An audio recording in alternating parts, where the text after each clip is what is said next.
By early 1954, Algeria was a nation on the edge. Political avenues for independence had collapsed. The nationalist movement was fractured, torn between the followers of Messali Hajj and a new generation of militants who believed that only armed struggle could bring freedom.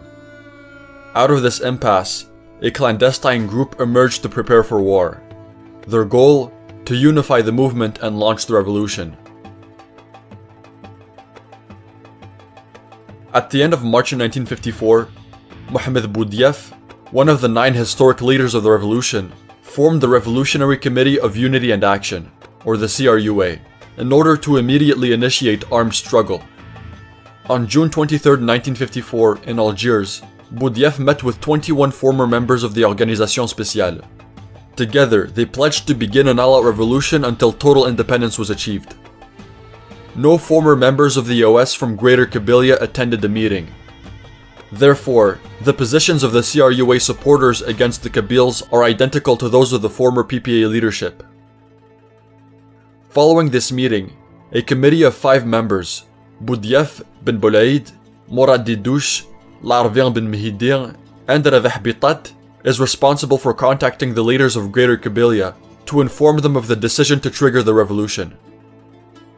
On the eve of the revolution, Greater Kabyle was the best organized region in Algeria. It had already been in open dissent for several years. The region contained 1,600 militants, including 500 men ready to retreat into the mountains of Kabyle and launch a guerrilla war at a moment's notice. However, Greater Kabyle insisted on building a clear and unified structure for the revolution. Greater Kabyle must not only be recognized as a zone equal to the others, but imposes reunification with Lesser Kabyle to form only one zone. Kabyle, which had been divided by General Bugeaud into Greater and Lesser, has never reunified since 1871. The demands of the revolution re-established this long-interrupted historical and cultural unity. Thus, the first and true organizational chart of the Algerian Revolution is established as follows.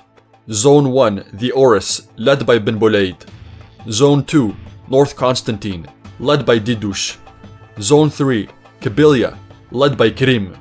Zone 4, Algiers, led by Bitat. And Zone 5, Orani, led by Ben Mihidir. Boudiaf, whose role is the coordination between the zones, is responsible for informing the external delegation based in Cairo of the day of the outbreak of the revolution. Boudiaf, the 3 members of the external delegation, and the 5 zone leaders together formed the 9 historic leaders of the Algerian Revolution.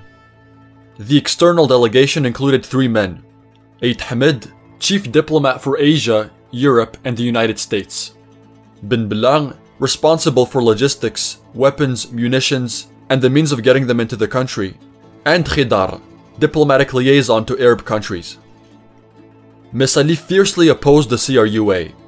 Having obtained full powers from the PPA-MTLD in July 1954, he does not tolerate any competing organization. From then on, the violent tactics seen during the Berber crisis began to resurface. Boudiaf and Bitat declare themselves victims of a punitive expedition by the Messalists. In July 1954, Krim narrowly escaped an assassination attempt. These Messalist tactics only strengthened the bond between Krim Belqasim's forces in Zone 3 and the CRUA, even if Boudiaf still harbored suspicions toward the Kabyles. The 6 leaders of the CRUA will accelerate preparations for the insurrection, whose only clear objective is national independence. On October 23, 1954, the CRUA becomes the National Liberation Front, or the FLN.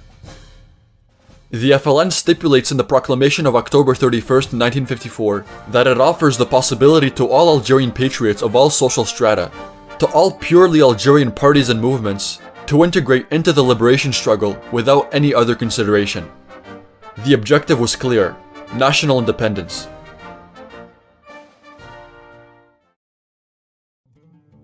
The Berberists massively joined the FLN the day after its proclamation.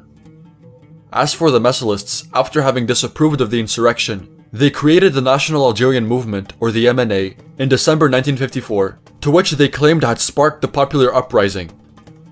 From then on, the MNA will be the first target of the FLN and its National Liberation Army, or the ALN. The MNA would end up collaborating with the French army from June 1957.